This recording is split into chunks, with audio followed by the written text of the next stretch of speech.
हूं आपके साथ रोहित पुनेठा। आपके लिए लाया हूं देश और दुनिया भर की खबरें बिना किसी लाग लपेट के। बस आप मेरे साथ 60 मिनट तक बने रहिए, आंख कान खोल के। और सबसे पहले 4 बड़ी खबरें हम आपको दिखाते हैं। 15 दिन सीबीआई की हिरासत में रहे पूर्व वित्त मंत्री पी चिदंबरम को 14 दिन तिहाड़ जेल में काटने होंगे। दिल्ली की अदालत ने आईएनएक्स मीडिया मामले में चिदंबरम को 19 सितंबर तक न्यायिक हिरासत में भेज दिया है, जिसके बाद उन्हें तिहाड़ जेल भेज दिया गया। जम्मू कश्मीर के मसले पर बौखलाए पाकिस्तान ने एलओसी पर अपनी हलचल और तेज कर दी है। भारतीय सेना के सूत्रों के मुताबिक पीओके में एलओसी के बाग और कोटली सेक्टरों के नजदीक पाकिस्तान ने 2000 सैनिकों को तैनात किया है, जिसके बाद सेना और अलर्ट हो गई है। रिलायंस जियो ने गीगा फाइबर सर्विस लॉन्च कर दी। 100 एमबीपीएस की स्पीड से शुरू होने वाले कुल 6 प्लान्स बाजार में उतारे गए हैं, जिनकी कीमत 699 रुपए से लेकर 8499 रुपए तक है।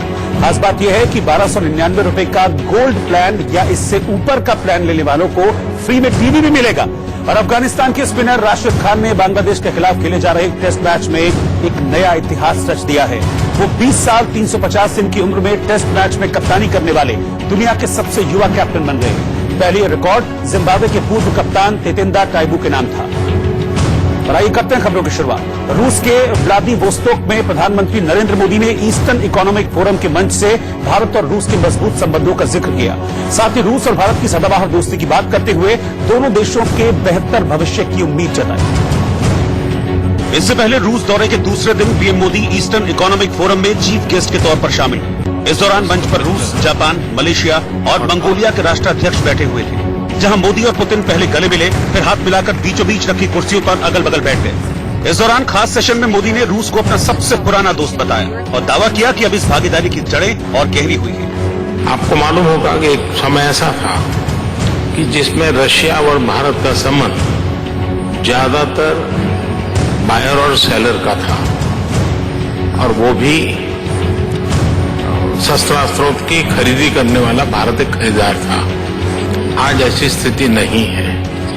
चाहे डायमंड हो, चाहे ऑयल हो, चाहे एनर्जी सेक्टर हो, रशिया का भारत में भी इन्वेस्टमेंट हो रहा है, भारत का भी रशिया में इन्वेस्टमेंट हो रहा है, टूरिज्म हमारा बढ़ रहा है, हमारे पॉलिटिकल एंगेजमेंट भी बहुत बड़े हैं, और रशिया भारत का बहुत पुराना विश्वस्त मित्र रहा है। इसके बाद ईएफ के मंच से बोलते हुए मोदी ने दावा किया कि उनकी सरकार एक्ट ईस्ट मिशन पर काम कर रही है। साथ ही ये भी दावा किया कि उनकी सरकार 2024 तक भारत को $5 ट्रिलियन इकोनॉमी बनाने के लिए आगे बढ़ रही है। 2024 तक भारत को $5 ट्रिलियन की इकोनॉमी बनाने के संकल्प को सिद्ध करने में जुटे। तेजी से बढ़ते भारत और उसकी प्रतिभा की इस रीजन से भागीदारी एक और 11 बनाने का ऐतिहासिक मौका। फ्रेंड्स, इसी मोटिवेशन से हमने ईस्टर्न इकोनॉमिक फोरम में हमारे पार्टिसिपेशन के लिए अभूतपूर्व तैयारी की। मोदी ने इस दौरान खासतौर पर रूसी राष्ट्रपति के साथ अपनी केमिस्ट्री का जिक्र किया और बताया कि कैसे दोनों नेता रात 1 बजे तक बैठकर बात करते रहे। कल अपनी तमाम व्यस्तताओं के बीच उन्होंने मेरे साथ अलग अलग स्थानों पर कई घंटे बिताए और रात के 1 बजे तक हम एक साथ रहे। मेरे लिए ही नहीं, बल्कि भारत के प्रति उनके मन में जो प्यार है वो उसमें झलकता है। इसके अलावा रूसी शब्द 10 विदानियां और गुजराती के आवजों के जरिए मोदी ने रूस और भारत की साझा संस्कृति का जिक्र किया और गुजराती और रूसी भाषा में बोलकर वहां बैठे लोगों का दिल जीत लिया।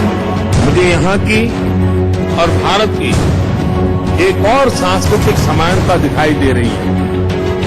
मेरे होम स्टेट गुजरात में बाय बाय की जगह बाय बाय नहीं कहते, बाय बाय की जगह आवजो कहते हैं, जिसका मतलब है आप फिर जल्दी आइए। यहां कहते हैं 10 विदानियां। तो मैं आप सबको कहता हूं आवजो, 10 विदानियां। इसके बाद जैसे ही मोदी का भाषण खत्म हुआ तो पुतिन अपनी कुर्सी से खड़े हुए और उन्होंने मोदी को सीने से लगा लिया। यही नहीं, पीएम मोदी ने रूस के व्लादिवोस्तोक में जापान के प्रधानमंत्री शिंजो आबे से भी मुलाकात की। साथ ही वो मलेशिया और मंगोलिया के राष्ट्राध्यक्षों से भी मिले। लेकिन सभी की नजरें शिंजो आबे और मोदी की मुलाकात पर थी, क्योंकि भारत और जापान की दोस्ती भी काफी गहरी है और इसकी बानगी भी दोनों नेताओं की मुलाकात के दौरान दिखाई दी। इस दौरान दोनों नेताओं ने व्यापारिक संबंधों पर बातचीत की। साथ ही भारत और जापान मंत्री स्तर की 2+2 बातचीत के लिए राजी हो गए, जिसके तहत जल्द पहले दोनों देशों के विदेश और रक्षा मंत्रियों की एक बैठक होगी, जिसके बाद मोदी और शिंजो आबे मिलेंगे। Both leaders have agreed that the 2+2, the first 2+2 ministerial meeting, that is the foreign and defense ministers of the two countries, will have a meeting preferably before this annual summit. इसके अलावा प्रधानमंत्री मोदी ने Malaysia के प्रधानमंत्री Mahathir बिन मोहम्मद से भी मुलाकात की और उन्हें जम्मू कश्मीर से 370 हटाने के फैसले के पीछे की वजह बताई। साथ ही विवादास्पद भारतीय इस्लामी उपदेशक जाकिर नाइक के प्रत्यर्पण की मांग की। जहां तक जाकिर नाइक की बात है, जी हां, प्रधानमंत्री ने इस बात को उठाई है और हम दोनों पक्ष ने ये तय किया है कि हमारे अधिकारी इस पे संपर्क बनाए रखेंगे और हमारे लिए महत्वपूर्ण विषय है। इससे पहले प्रधानमंत्री मोदी ने भारतीय बिजनेस पेविलियन का दौरा किया और इंडो रूसी इनोवेशन ब्रिज का उद्घाटन किया। इस दौरान उन्होंने दुनिया भर से कारोबारी रिश्तों पर जोर दिया। पंजाब के गुरदासपुर की एक पटाखा फैक्ट्री में धमाके से 23 लोगों की मौत के बाद पीड़ित परिजनों ने सरकार के खिलाफ प्रदर्शन किया। बुधवार शाम 4 बजे बटाला की पटाखा फैक्ट्री में हुआ धमाका इतना जोरदार था कि इसकी गूंज कई किलोमीटर दूर तक सुनी और लोग इस मंजर को देखकर सहम गए। साथ ही लोगों में गुस्सा भर गया, क्योंकि ये पहला मौका नहीं था जब पटाखा फैक्ट्री में इस तरह धमाका हुआ। शायद इसीलिए जब वहां बड़े प्रशासनिक अधिकारी और सरकारी अमला पहुंचा तो लोगों ने उनके सामने प्रदर्शन कर नाराजगी जाहिर की। इससे पहले आसपास की दुकानों में लगे सीसीटीवी कैमरों से पता चला कि धमाका कितना जोरदार था। तस्वीरों में देखिए, सड़क पर सब रोजमर्रा की तरह सामान्य तरीके से चल रहा है। सड़क पर लोग आ जा रहे हैं, लेकिन अचानक धमाका हुआ और लोग वहां से घबराकर खुद को बचाने की जुगत में लग गए।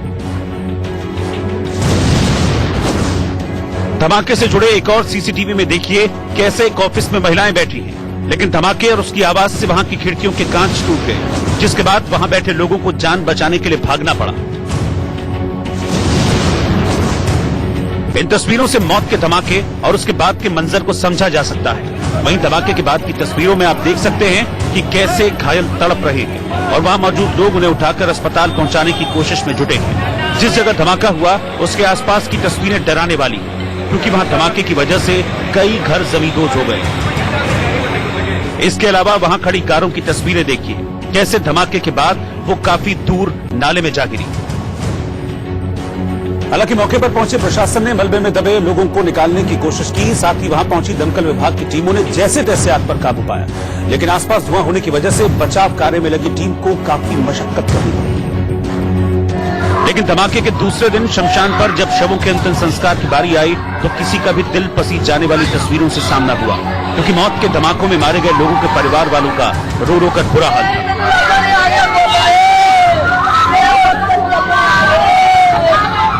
हालांकि उनके साथ आए लोग पीड़ितों को ढांढस बंधाते दिखे, लेकिन लापरवाही के इस हादसे में मारे गए लोगों के दुख को सिर्फ वही लोग समझ सकते हैं जिन्होंने अपनों को इस धमाके में खोया है। वहीं धमाके में झुलसे लोगों का गुरदासपुर के अलग अलग अस्पतालों में इलाज चल रहा है, जबकि गंभीर रूप से घायलों को अमृतसर के अस्पताल में रेफर किया गया।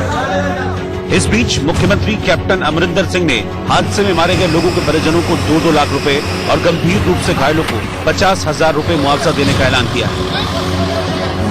इस बीच गुरदासपुर से सांसद सनी देओल बटाला में हुए पटाखा फैक्ट्री के धमाके में घायल लोगों से मिलने पहुंचे, लेकिन जैसे ही वो एयरपोर्ट से बाहर आए वैसे ही मीडिया ने उन पर सवालों की बौछार कर दी, लेकिन सनी देओल बगैर कुछ जवाब दिए वहां से निकल गए। इसके बाद वो अस्पताल पहुंचे और बटाला में हुए पटाखा फैक्ट्री के धमाके में घायल लोगों से मिले। दरअसल इस धमाके में 20 लोग घायल हैं, जिनका इलाज अमृतसर और बटाला के अस्पतालों में चल रहा है, जिनसे मिलने सनी देओल पहुंचे और घायलों का हालचाल जाना। इस दौरान सनी देओल ने हर संभव मदद का ऐलान भी किया।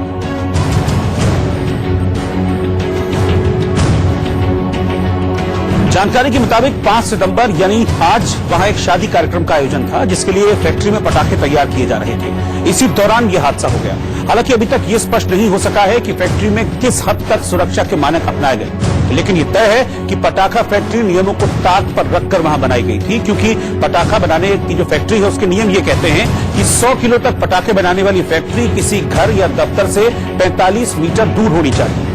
1000 किलो तक पटाखा बनाने वाली फैक्ट्री घर और दफ्तर से 148 मीटर दूर होनी चाहिए। 5000 किलो तक पटाखे बनाने वाली फैक्ट्री घर और दफ्तर से करीब 359 मीटर दूर होनी चाहिए। 10,000 किलो तक पटाखे बनाने वाली फैक्ट्री घर और दफ्तर से 471 मीटर दूर होनी चाहिए। यानी रिहायशी और आबादी वाले इलाकों में पटाखा फैक्ट्री न तो खोली जा सकती है और न ही बारूद का भंडारण किया जा सकता है, साथ ही न पटाखों की बिक्री की जा सकती है। पटाखों और उसके बारूद के लिए प्रशासन से लाइसेंस लेना भी अनिवार्य होता है। साथ ही पटाखा फैक्ट्री या दुकानों में आग बुझाने के उपकरण रखना जरूरी है। इसके अलावा पटाखा दुकान और फैक्ट्री के पास चेतावनी बोर्ड लगाया जाना चाहिए। रामपुर सांसद आजम खान को 2 मामलों में जमानत मिल गई। जमीन कब्जे और चोरी समेत 70 से ज्यादा मामलों में फंसे रामपुर के सांसद आजम खान को 2 मामलों में जमानत मिल गई। यूपी में बिजली दरों में बढ़ोतरी करने के खिलाफ आम आदमी पार्टी ने अलीगढ़ में सरकार के विरोध में प्रदर्शन किया।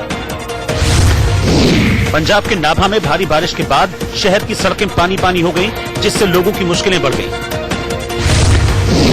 यूपी में नए ट्रैफिक नियमों के विरोध में कांग्रेस ने लखनऊ में पोस्टर जारी कर सरकार पर तंज कसा। मध्य प्रदेश के रायसेन में अपनी मांगों को लेकर शिक्षकों ने सरकार के खिलाफ काली पट्टी बांधकर प्रदर्शन किया। नोएडा एक्सप्रेसवे पर एक चलती कार से गिरकर चीनी नागरिक की मौत के मामले में पुलिस ने दावा किया है कि हादसे के दौरान मृतक शराब के नशे में था। दिल्ली के नवादा में पुलिस और महिला आयोग ने मसाज पार्लर की आड़ में चल रहे सेक्स रैकेट का पर्दाफाश किया। बिहार के हाजीपुर में फैक्ट्री बंद होने के बाद कर्मचारियों की हड़ताल का आरजेडी नेता तेजस्वी यादव ने समर्थन किया। जम्मू कश्मीर के राजौरी में आर्मी स्कूल के बच्चों ने शिक्षक दिवस के मौके पर नुक्कड़ नाटक कर शांति का संदेश दिया। जयपुर में मारपीट और हत्या के एक मामले में सांप्रदायिक तनाव फैल गया। अखबार बेचने वाले एक वेंडर की कुल्हाड़ी से हत्या के बाद गुस्साई भीड़ ने प्रदर्शन करते हुए थाने के सामने हंगामा किया, लेकिन भीड़ जब बेकाबू नजर आई तो पुलिस को लाठियों का इस्तेमाल करना पड़ा। सैकड़ों की तादाद में जमा हुए लोगों को हटाने के लिए पुलिस ने जमकर लाठियां भांजी। भीड़ तो तितर बितर हो गई, लेकिन इस दौरान कई लोगों को चोट आई। एक लड़के को उसके साथी हाथों में उठाकर गाड़ी तक ले गए और फिर पुलिस वालों की मदद से उसे इलाज के लिए अस्पताल भेजा गया।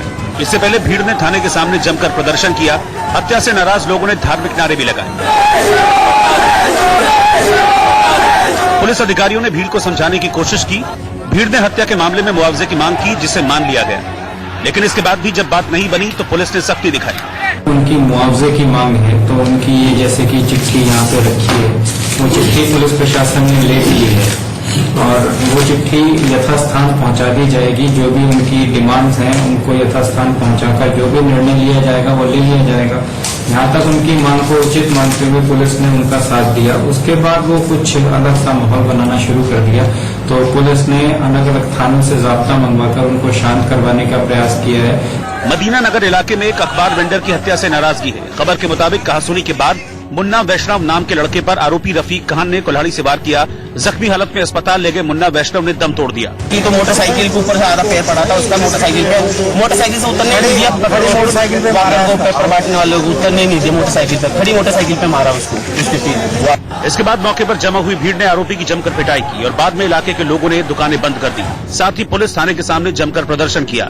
भीड़ देखते हुए अधिकारियों को वहां कई थानों की पुलिस बुलानी पड़ी। हालांकि बाद में पुलिस ने माहौल शांत होने का दावा किया। ट्रैफिक नियम तोड़ने पर भारी जुर्माने को लेकर मचे हंगामे पर सड़क और परिवहन मंत्री नितिन गडकरी ने सफाई दी और कहा कि कमाई के लिए जुर्माना नहीं बढ़ाया गया है, बल्कि लोगों की सुरक्षा को ध्यान में रखकर सरकार ने फैसला लिया है। मुझे लगता है कि ये गलतफहमी है लोगों में। अगर लोग कानून से चलेंगे तो फाइन लगेगा ही नहीं। तो फाइन वसूल करने के लिए ये कानून नहीं बनाया गया। लोग इसके कारण सीरियसली ले और नियम ना करें, ये कल्पना उसके पीछे। और मुझे लगता है ये काफी बड़े प्रमाण में यशस्वी हो रही है। कुछ दिनों के बाद, महीने 2 महीने के बाद चालान फटना ही कम हो जाएगा, नहीं के बराबर आएगा, क्योंकि लोग कानून का पालन करते जाएंगे तो परिस्थिति नॉर्मल है। सुप्रीम कोर्ट में राम मंदिर बाबरी मस्जिद जमीन विवाद मामले की सुनवाई 20वें दिन। इस दौरान सुन्नी वक्फ बोर्ड के वकील राजीव धवन ने दलील दी कि निर्मोही अखाड़ा दावा करता है कि वो 1734 से वहां है, लेकिन मैं कह सकता हूं कि ये बाहरी आंगन में 1855 में थे। बाहरी आंगन में ही राम चबूतरा था और उसके बारे में मान्यता रही है कि वो राम की जन्मस्थली है। राम चबूतरे पर पूजा और पूजा के अधिकार को कभी मना नहीं किया गया, लेकिन विवाद पूरे जमीन के स्वामित्व को लेकर है। इस पर जस्टिस में 1855 में थे। बाहरी आंगन में ही राम चबूतरा था और उसके बारे में मान्यता रही है कि वो राम की जन्मस्थली है। राम चबूतरे पर पूजा और पूजा के अधिकार को कभी मना नहीं किया गया, लेकिन विवाद पूरे जमीन के स्वामित्व को लेकर है। इस पर जस्टिस एस ए नजीर ने पूछा कि आप ये मान रहे हैं कि आप और निर्मोही अखाड़ा उस जगह एक साथ रहे थे? जिस पर राजीव धवन ने कहा कि मैंने कभी ये नहीं कहा कि निर्मोही अखाड़ा के पास मालिकाना हक था। मालिकाना हक हमेशा सुन्नी वक्फ बोर्ड के पास था। इस बारे में महंत भास्कर दास के बयान का हवाला है। उन्होंने माना था कि मूर्तियों को विवादग्रस्त ढांचे में रखा गया था। मैं ध्यान दिलाना चाहता हूं कि मूर्ति को अंदर वाले आंगन में शिफ्ट किया गया और इस बारे में साक्ष्य है। जस्टिस डीवाई चंद्रचूड़ ने कहा कि चाहे जो भी गवाहों के बयान में विरोधाभास है, लेकिन आप इस बात से अभी तक सहमत हैं कि निर्मोही अखाड़ा का शेबियत यानी देवस्थान के देखरेख का अधिकार बनता है। जिस पर राजीव धवन ने दलील दी कि कोई कहता है कि वो 700 साल से देखरेख करते रहे, लेकिन हम कहते हैं कि 1855, क्योंकि महंत रघुवर दास ने तब सूट फाइल किया था। जस्टिस चंद्रचूड़ ने कहा कि उनका केस यह है कि वो शेबियत यानी मैनेजमेंट करने वाले हैं और मैनेजमेंट यानी देखरेखकर्ता का हित देवता में निहित है। जिस पर राजीव धवन ने दलील दी कि तब हमें देखना है कि क्या अधिकार है, लेकिन देखरेखकर्ता का अधिकार सीमित है। हालांकि निर्मोही अखाड़ा कहता है कि उनके लिए इस बात के मायने नहीं है कि मूर्ति कहां है। वो कहता है कि वो जब भी मैनेजमेंट करता है, लेकिन हम कह रहे हैं कि इसमें दम नहीं है। जस्टिस चंद्रचूड़ ने कहा कि एक है जो मैनेजमेंट और देखरेख का अधिकार लेने की बात करता है और दूसरा देवता के मैनेजमेंट के दावे के अधिकार की बात कर रहा है। इस पर राजीव धवन ने कहा कि नो माय लॉर्ड, ट्रस्टी और देवस्थान के मैनेजमेंटशिप में फर्क है। निर्मोही अखाड़ा मालिकाना हक नहीं रखते। धवन बोले, रामलला के अंतरंग सखा को सिर्फ पूजा का अधिकार है, जमीन पर हक के दावे का अधिकार नहीं। अब शुक्रवार को सुनवाई नहीं होगी। अगली सुनवाई अब अगले हफ्ते बुधवार को होगी। सुप्रीम कोर्ट में अगले हफ्ते सोमवार और मंगलवार की छुट्टी है, इसीलिए बुधवार को अब इस मामले की सुनवाई आगे बढ़ेगी। इधर भुवनेश्वर में एनआरसी के विरोध में प्रदर्शन हुए। असम की एनआरसी लिस्ट में 19 लाख लोगों को निकालने के विरोध में ओडिशा में कम्युनिस्ट पार्टी एसयूसीआई ने विधानसभा के बाहर प्रदर्शन किया।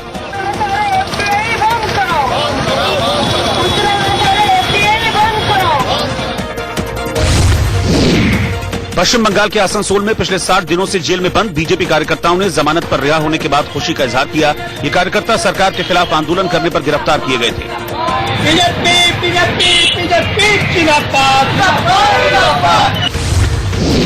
उत्तराखंड के चमोली में भारी बारिश के बाद एक पहाड़ का हिस्सा भरभरा कर गिर पड़ा। ब्राजील में आयोजित शूटिंग वर्ल्ड कप में शानदार प्रदर्शन कर लौटी भारतीय टीम का स्वदेश लौटने पर जोरदार स्वागत किया गया।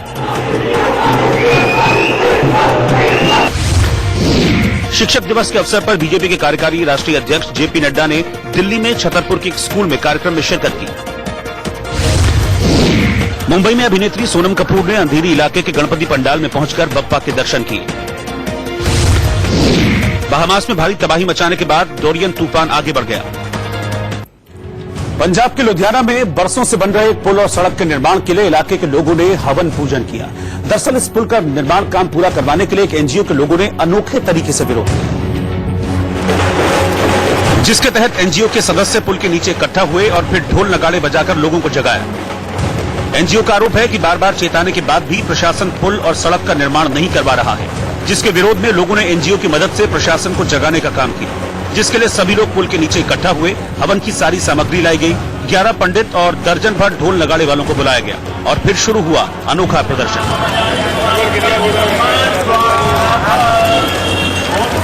इस दौरान एनजीओ के सदस्य ने खुद ढोल को गले में लटका लिया और उसे बजाने लगे।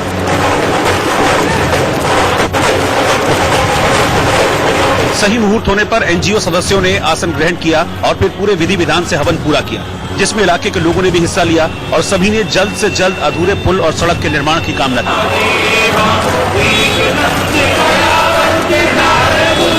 दरअसल पानीपत जालंधर हाईवे प्रोजेक्ट के तहत निर्माणाधीन बस्ती जोधेवाल पुल का काम पूरा नहीं हो रहा है। लोगों का आरोप है कि पुल के निर्माण को लेकर न प्रशासन और न ही कंपनी गंभीर है। इसीलिए अब उन्होंने भगवान से प्रार्थना की है कि इस पुल का काम जल्द से जल्द पूरा हो जाए। गुजरात के अहमदाबाद में 3 मंजिला इमारत जमींदोज हो गई, जिसमें एक शख्स की मौत हो गई। मलबे में अभी भी कुछ लोगों के दबे होने की आशंका है। क्योंकि इमारत का मलबा काफी बड़े हिस्से में फैल गया, जिसमें कई लोग दब गए। यह हादसा अमराईवाड़ी इलाके की बंगलावाली चौली में हुआ। हादसे के तुरंत बाद मौके पर पहुंचे राहत और बचाव दल ने मलबा हटाने का काम शुरू किया और इसके नीचे दबे लोगों को निकाला। जानकारी के मुताबिक जमींदोज हुए मकान में सभी किराएदार रहते थे, जिसमें रह रहे 5 लोगों को राहत बचाव दल ने मलबे से निकाल लिया, जबकि एक बुजुर्ग महिला की मौत हो गई। बाकी घायल लोगों को अस्पताल में भर्ती करवाया गया। जिस जगह पर हादसा हुआ वहां की गलियां काफी सक्रिय होने की वजह से राहत और बचाव कार्य में दिक्कतें आई।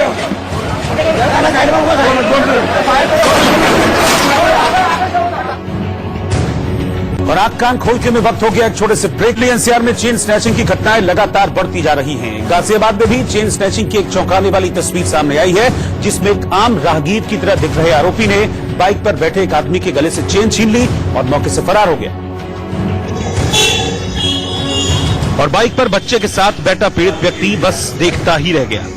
रमतेराम रोड कोतवाली के पास एक जूस कॉर्नर पर हुई चेन स्नैचिंग की पूरी वारदात दुकान के आसपास लगे सीसीटीवी कैमरों में कैद हो गई। तस्वीरों में साफ दिखा कि दुकान पर जूस पीने पहुंचा एक युवक बाइक पर अपने बच्चे को आगे बिठाए हुए था। इस दौरान वहां आसपास कुछ और लोगों की आवाजाही जारी थी और बाइक पर बैठा युवक आम राहगीर समझकर उनसे बेखबर था और अपने बेटे को जूस पिला रहा था। इस बीच 2 युवक उसके पास आए, एक काली और दूसरे हरी रंग की टी शर्ट में। इतने में काली टी शर्ट वाले युवक ने जूस ऑर्डर किया और अपनी गाड़ी के पास आकर खड़ा समझकर उनसे बेखबर था और अपने बेटे को जूस पिला रहा था। इस बीच 2 युवक उसके पास आए, एक काली और दूसरे हरी रंग की टी शर्ट में। इतने में काली टी शर्ट वाले युवक ने जूस ऑर्डर किया और अपनी गाड़ी के पास आकर खड़ा हो गया। तो वहीं बाइक सवार युवक जूस खत्म होने के बाद अपना वॉलेट निकालकर दुकानदार को पैसे देने लगा। इसी दौरान हरी टी शर्ट पहना शख्स पीछे खड़े होकर अपना मोबाइल देख रहा था। फिर अचानक उसने अपना मोबाइल फोन पॉकेट में रखा और मौका देखते ही झटके में बाइक सवार की गर्दन से सोने की चेन तोड़ दी और उसे लेकर वहां से भाग गया। लेकिन बाइक पर बच्चे के साथ बैठा पीड़ित युवक इस कदर मजबूर था कि वो उसके पीछे तुरंत भाग भी नहीं सका। पीड़ित हैरान था क्योंकि पल भर पहले जो शख्स एक आम राहगीर बनकर उसके पीछे खड़ा हुआ था, वो पल भर बाद चोर बन गया और बेखौफ होकर उसकी चेन छीनकर रफू चक्कर हो गया। मुंबई में बारिश रुकने से राहत की सांस ली, लेकिन जलभराव की मुसीबत अभी भी दूर नहीं हुई है।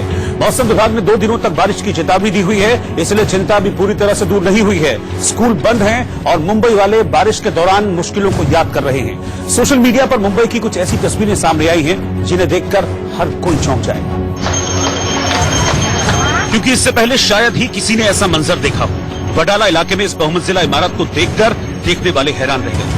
इमारत किसी पहाड़ की तरह नजर आ रही थी और गिरता हुआ पानी एक झरना दिख रहा था। इमारत की छत से तेज रफ्तार पानी नीचे गिरता जा रहा था और किसी को कुछ समझ नहीं आ रहा था।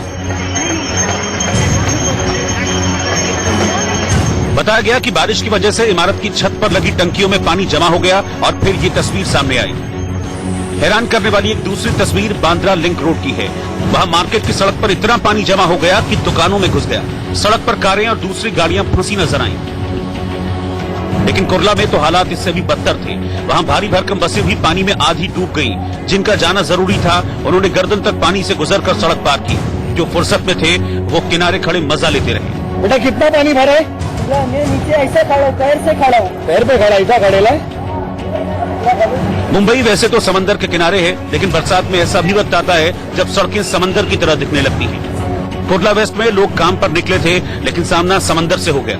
घुटनों तक पानी में सड़क पार करती लोगों की भीड़ का ये वीडियो सोशल मीडिया पर चर्चा में है।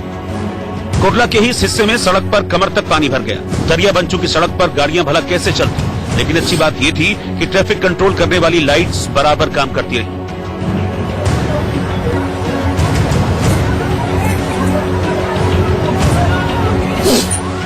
और कमोबेश ऐसी ही तस्वीर दादर की भी दिखी, जिसे गल्फ ऑफ दादर नाम दिया गया। सड़क के बीच इतना पानी जमा हो गया कि गाड़ियों के लिए आगे बढ़ना नामुमकिन हो गया। इसी तरह सांता क्रूज वाटर पार्क बन गया। सड़क पर खड़ी गाड़ियां पानी में डूबी नजर आईं और लोग सड़कों से नदारद दिखे। बारिश ने लोगों को ऐश भी कराई। घर के सामने की सड़क जब स्विमिंग पूल बन गई तो लोगों ने तैरने का भी सुख लिया। और बच्चों की तो जैसे बाहर हो गई। ऐसे में नौजवानों ने भी खूब मजे किए। कमर तक पानी में वॉलीबॉल खेलने का मौका जल्दी कहां मिलता है, इसीलिए मुंबई वालों ने छुट्टी का भरपूर इस्तेमाल किया। लेकिन ये मस्ती सभी को नसीब नहीं हुई। ज्यादातर लोगों के लिए बारिश मुसीबत बनकर आई। एहतियात बरतते हुए बीएमसी और पुलिस टीम सतर्क रही। लोगों को बड़ी परेशानी न हो, इसका भी पूरा ख्याल रखा गया। लेकिन कुल मिलाकर बारिश ने मुंबई को बेहाल कर दिया और सारे काम रुक गए। कुर्ला के कोर्ट में पानी भर गया। वादी, प्रतिवादी, गवाह और वकील अव्वल तो कोर्ट पहुंचे ही नहीं। जो तारीख का सम्मान करते हुए पहुंच गए, वो पानी में खड़े बारिश को कोसते रहे। और इसी तरह पुलिस वालों को भी कोफ्त हुई, जिन्हें पानी में तैरकर अपनी ड्यूटी निभानी पड़ी। तस्वीरें तुर्भे की हैं, जहां पुलिस अधिकारी के कमरे में पानी भरा था। यह अलग बात है कि अधिकारी अपनी कुर्सी पर नहीं थे। परेशानी विमान से सफर करने वालों को भी हुई। बारिश का असर विमानों की उड़ानों पर पड़ा। रनवे के पास पानी जमा हो गया और कैमरे की नजर से ऐसा लगा कि प्लेन पानी में ही खड़े हैं। ऐसी छोटी मोटी परेशानियों से मुंबई वाले दो चार होते रहे, लेकिन बारिश नाला सोपारा के एक परिवार के लिए गमों की सौगात लेकर आई। बारिश थमी तो 6 साल का अबू बकर अपनी छोटी बहन के साथ खेलने निकल गया, लेकिन खेलते हुए वो एक खुले गटर में गिर गया। खबर मिलते ही रेस्क्यू टीम वहां पर पहुंची। इलाके के लोगों ने भी मोर्चा संभाल लिया। कई गटर खोले गए और उनमें उतरकर बच्चे की तलाश शुरू की गई, लेकिन ये मेहनत कामयाब नहीं हुई। रात करीब 10 बजे बच्चे का शव पास के एक इलाके से बरामद हुआ। आज हमारा बच्चा गया, कल हर किसका बच्चा जाएगा। ऐसा ना हो कि एक करके कमती हो जाए चले जाए गटर के अंदर। इलाके में खुले गटर की शिकायत अरसे से की जा रही है, लेकिन इसके बावजूद इस समस्या पर सोचा तक नहीं गया। जब पानी भर जाता है तो पूरा यहाँ पे पूरा ढक्कन सुबह से खुला है। पानी का भराव इतना है कि इंसान जा रहा है तो उसको गटर नहीं नजर आ रहा। बारिश इस परिवार को बड़ा सदमा दे गई और बच्चे की मौत से इलाके में मातम पसर गया। जम्मू कश्मीर से अनुच्छेद 370 हटने के बाद से भारत और पाकिस्तान के बीच रिश्तों में तनातनी बरकरार। इस बीच खबर है कि पाकिस्तान ने पीओके में लाइन ऑफ कंट्रोल के पास अपनी एक ब्रिगेड तैनात की है। एलओसी पर पाकिस्तान की ये साजिश है, जिसमें भारतीय सेना के सूत्रों के मुताबिक पाकिस्तान ने पुंछ के पास एलओसी पर करीब 2000 सैनिकों को तैनात किया है। इन सैनिकों को पाकिस्तान अधिकृत कश्मीर में एलओसी के बाग और कोटली सेक्टरों के नजदीक तैनात किया गया है। भारतीय सेना के सूत्रों के मुताबिक पाकिस्तान ने एलओसी के 30 किलोमीटर के दायरे में इन सैनिकों की तैनाती की। पाकिस्तान इस ब्रिगेड का इस्तेमाल जैश ए मोहम्मद और लश्कर ए तैयबा के आतंकियों को भारतीय क्षेत्र में घुसाने के लिए कर सकता है। इससे पहले भी पाकिस्तान सरक्रीक इलाके और एलओसी के करीब स्पेशल फोर्स के 100 जवानों की तैनाती कर चुका है। भारतीय सेना पाकिस्तान की ओर से एलओसी के पास की गई इस तैनाती पर अपनी कड़ी नजर बनाए हुए है और भारतीय सेना लगातार अलर्ट मोड पर बनी हुई है। छतरपुर में पत्नी को 3 तलाक देने के बाद पति पर केस दर्ज हुआ है। मध्य प्रदेश के छतरपुर में एक महिला ने पति पर मारपीट के बाद 3 तलाक देने का आरोप लगाया। इस मामले में पुलिस ने आरोपी पति पर केस दर्ज कर लिया है। अभी हम 30 तारीख को गए तो उन लोगों ने, हमारे सब लोग ने, सास ससुर ने, देवर ने और देवरानी ने मारपीट की और फरीद ने भी मारपीट की। 3 बार कहा कि आपकी तलाक हम दे चुके हैं, आपकी 3 बार बोल रहे हैं तलाक तलाक तलाक। अब यहाँ आना नहीं घर पे, और मारपीट की है इन लोगों ने। मध्य प्रदेश के मंदसौर में एक टायर फैक्ट्री में भीषण आग लगने के बाद धुएं का गुबार आसमान में काफी ऊंचाई तक पहुंच गया। मध्य प्रदेश के इटारसी में भारी बारिश के बाद तवा बांध के 5 गेट 7-7 फीट तक खोल दिए गए, जिसके बाद तेज बहाव के साथ बड़ी मात्रा में पानी बह गया। पंजाब के बठिंडा में पुलिस ने 100 और 200 रुपए के नकली नोट के साथ एक लड़की को गिरफ्तार किया है। मध्य प्रदेश के छतरपुर में जमीन विवाद में चली गोली में एक शख्स की मौत हो गई। मध्य प्रदेश के इंदौर में एक बिल्डिंग में आग लगने से 4 लोग झुलस गए। इस दौरान इमारत में फंसे करीब 30 लोगों को सुरक्षित बचा लिया गया। भोपाल में आशीर्वाद कॉलोनी फाइन एनक्लेव अपार्टमेंट में तेज धमाके के साथ धरती में कंपन हुआ, जिससे लोगों में दहशत फैल गई। पूरी बिल्डिंग में ऐसा लगा जैसे किसी ने बजनी चीज पटक दी हो छत पे या दीवार पे। सारे लोग एकदम से हिलते गए और फिर सब लोग निकलना शुरू हो गए सड़क पर। देखा तो आसपास की बिल्डिंग से, गोल्डन वैली से, हरे कृष्णा होम से सब लोग आके बाहर खड़े हुए। यही सब महसूस हुआ कि कोई बड़ी गिरी है, धमाका हुआ। पंजाब के तरन तारण में बम ब्लास्ट में 2 लोगों की मौत हो गई, जबकि एक शख्स गंभीर रूप से घायल हो गया। छत्तीसगढ़ के रायसेन में पंचायत सीईओ अनिल प्रसाद ने मानवता का परिचय देते हुए सड़क हादसे में घायल 2 युवकों को अपनी सरकारी गाड़ी से अस्पताल पहुंचाया। भोपाल में मंत्री उमंग सिंघार के ट्वीट के बाद भड़के दिग्गी समर्थकों ने सिंघार का पुतला जलाकर विरोध जाहिर किया। मध्य प्रदेश के इंदौर में बीएसएफ के आरक्षक ट्रेड के एग्जाम में 3 युवक ब्लूटूथ लगाकर नकल करते पकड़े गए। गुजरात के सूरत में भारी बारिश के बाद तापी नदी में अचानक पानी बढ़ने के बाद कई कुत्ते कचरे के ढेर पर बहाव के बीच फंस गए, जिन्हें बचाने के लिए अभियान चलाया गया। यूपी के मुरादाबाद में छेड़खानी से परेशान एक इंटर की छात्रा ने कॉलेज जाना छोड़ दिया। रुड़की में दिल्ली हरिद्वार हाईवे पर एक तेज रफ्तार बस 10 फीट गहरी खाई में गिर गई, जिसमें 6 यात्री गंभीर रूप से घायल हो गए। गुजरात के जूनागढ़ में उफनती सरस्वती नदी में अफ्रीकी मूल की कुछ युवक खतरनाक स्टंट दिखाते दिखे। गुजरात के अहमदाबाद में एक 3 मंजिला इमारत गिरने के बाद राहत और बचाव कार्य के दौरान 5 लोगों को बचाया गया। गुरुवार को शेयर बाजार गिरावट के साथ बंद हुआ। सेंसेक्स 80 अंकों की गिरावट के साथ 36,644 पर बंद हुआ, जबकि निफ्टी मामूली 3 अंकों की बढ़त के साथ 10,847 पर बंद हुआ। यूपी में रामपुर से सांसद आजम खान पर रोज एक नया शिकंजा कसता जा रहा है। रामपुर में चोरी की तमाम वारदात में केस दर्ज होने के बाद अब आजम के हमसफर नाम के रिजॉर्ट पर बिजली पानी चोरी करने का आरोप लगा है।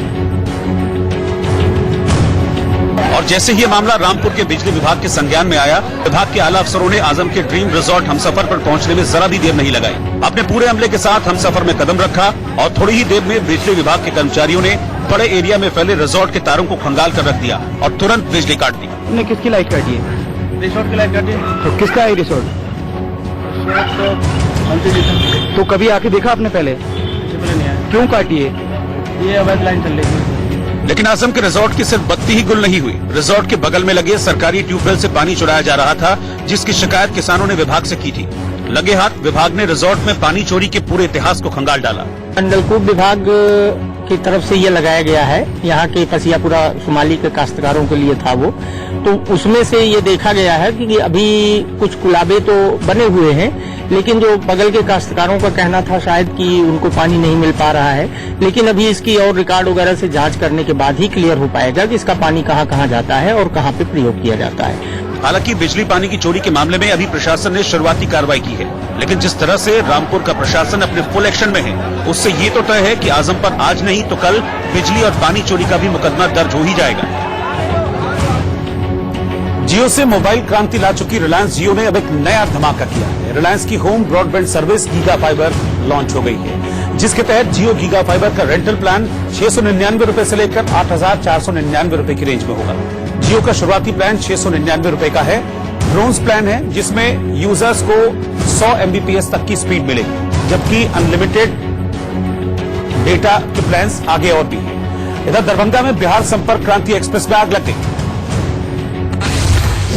बिहार के दरभंगा रेलवे स्टेशन पर बिहार संपर्क क्रांति एक्सप्रेस के डिब्बे में आग लगने से अफरा तफरी मच गई। गनीमत रही कि इस घटना में कोई हताहत नहीं हुआ। यूपी के भदोही में महज 180 रुपए के लिए एक युवक को डंडों से पीट कर मार दिया गया। वहाँ खाना खाए, खाना खाने के बाद इनका जो बिल था वो 180 रुपए का था। इस 80 रुपए के बिल का जब इन्होंने होटल मालिक से पूछा कि इसमें बताओ कैसे मेरा 180 रुपए हो गया, और होटल मालिक ने बताने से इनकार किया। इसी बात को लेकर के इनका झगड़ा हो गया और इसमें मारपीट हो गई, जिसमें इनका जो ड्राइवर था उसकी मृत्यु हो गई। बिहार के मुजफ्फरपुर में बच्चा चोरी के शक में 4 लोगों को भीड़ ने जमकर पीटा और उनकी गाड़ियों में आग लगा दी। मध्य प्रदेश के आगर मालवा में मूसलाधार बारिश के बाद सड़कों पर आए सैलाब में कार बहती नजर आई। उत्तराखंड के अल्मोड़ा में वन प्रभाग में एक हाथी का शव मिलने से सनसनी फैल गई। राजस्थान के सिरोही में एक संदिग्ध बम मिलने से हड़कंप मच गया। इस घटना की सूचना पर मौके पर पहुंची पुलिस जांच में जुट गई। छत्तीसगढ़ के बालोद में कुफंते नाले को पार करने के दौरान एक गाड़ी बह गई, जिसमें सवार 6 लोगों में से 2 ने तैरकर अपनी जान बचाई। पश्चिम बंगाल में राष्ट्रीय स्तर की एक नाबालिग तैराक ने अपने कोच सुरजीत गांगुली पर यौन शोषण का आरोप लगाया है। लखनऊ में जनपदीय राइफल शूटिंग प्रतियोगिता के विजयी प्रतिभागियों को यूपी के कानून मंत्री ब्रजेश पाठक ने सम्मानित किया। अच्छी प्रतिभाएं हमारे लखनऊ जनपद में उभरी हैं। मैं सभी विजेताओं को बधाई देता हूं, शुभकामनाएं देता हूं और उम्मीद करता हूं कि आज विजेताओं को देख करके लखनऊ जनपद और ढेर सारे बच्चों को, नौजवानों को शूटिंग के क्षेत्र में निकालेगा। छत्तीसगढ़ के गरियाबंद में कुछ युवाओं ने चाय पत्ती से गणेश जी की भव्य प्रतिमा बनाई। शिक्षक दिवस के बहाने दिग्विजय सिंह ने सीएम कमलनाथ को एक चुनावी वादा पूरा करने की नसीहत दी, तो मध्य प्रदेश में कांग्रेस की तनातनी को और हवा मिल गई। इससे पहले कमलनाथ सरकार में मंत्री उमंग सिंघार ने दिग्विजय पर सरकार में दखलंदाजी का आरोप लगाते हुए उन्हें ब्लैकमेलर तक बता दिया था, जिसके बाद से ही मध्य प्रदेश कांग्रेस में हंगामा मचा है। दिग्विजय सिंह के समर्थकों ने खुलेआम वन मंत्री उमंग सिंघार का पुतला फूंक कर अपनी नाराजगी जाहिर की।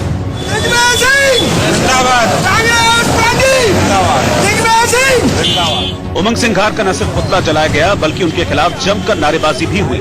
इसके साथ ही दिग्विजय सिंह के समर्थकों ने साफ कर दिया कि वो कांग्रेस के ही कार्यकर्ता हैं और उन्हें असामाजिक तत्व न समझा जाए।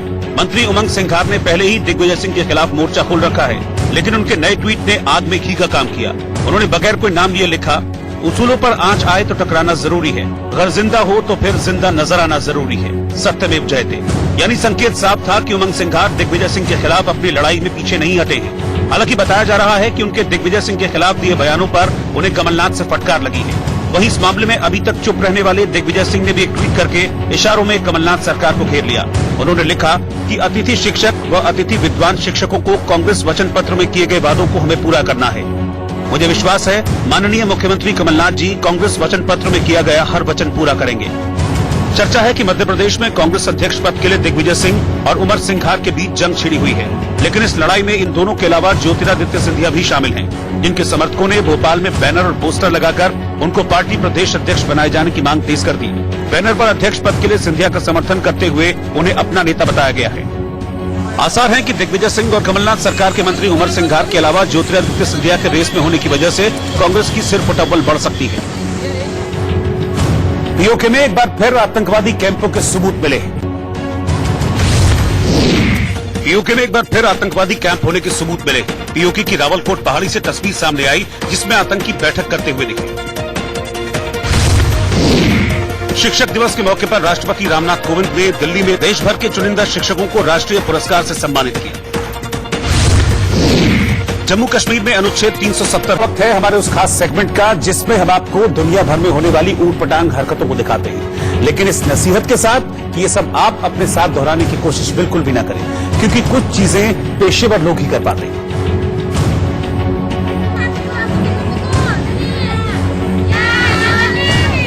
ये वीडियो श्रीलंका का है, जहां एक बच्चा ऊंचाई पर बैठा है और उसकी चप्पल नीचे गिर जाती है, जिसे उठा देने के लिए एक बत्तख आगे आती है। वो अपनी चोट से चप्पल पकड़ती है और धीरे धीरे ढलान पर चढ़ती हुई बच्चे को थमाने की कोशिश करती है, और जब बच्चा उसे पकड़ नहीं पाता तो चप्पल वापस लुढ़क कर नीचे आ जाती है। बत्तख फिर से नीचे जाती है और फिर से वही कोशिश करती है। ऐसा 3-4 बार होता है और आखिर में बत्तख बच्चे को उसकी चप्पल थमा ही देती है।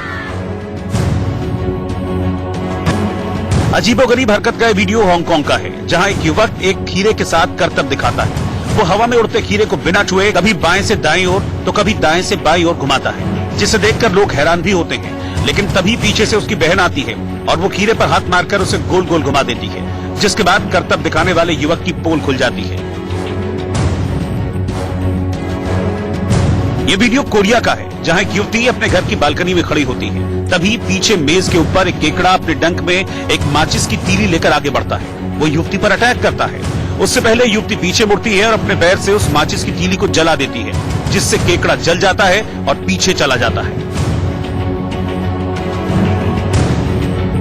ये वीडियो वर्ल्ड कप के समय का है, जब लंच टाइम के लिए मैच रुका तो दर्शक दीर्घा में बैठे दर्शकों ने खुद ही हाथों में थाम लिया बल्ला और बॉल और फिर अपनी टीम बनाकर खुद ही मैच खेलना शुरू कर दिया।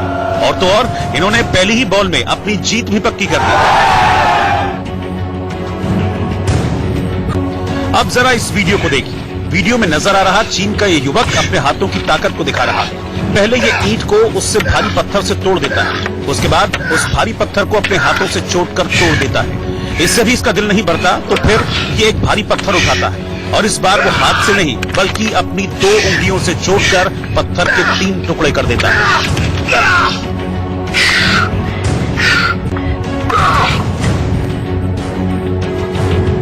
ये एक और वीडियो कोरिया का है, जहां एक बिल्ली अपने मालकिन की सेवा करती दिखी। बिल्ली बड़े ही प्यार से अपनी मालकिन की पीठ पर चढ़ गई और फिर अपने आगे के पैरों से उसकी पीठ दबाकर मसाज करने लगी।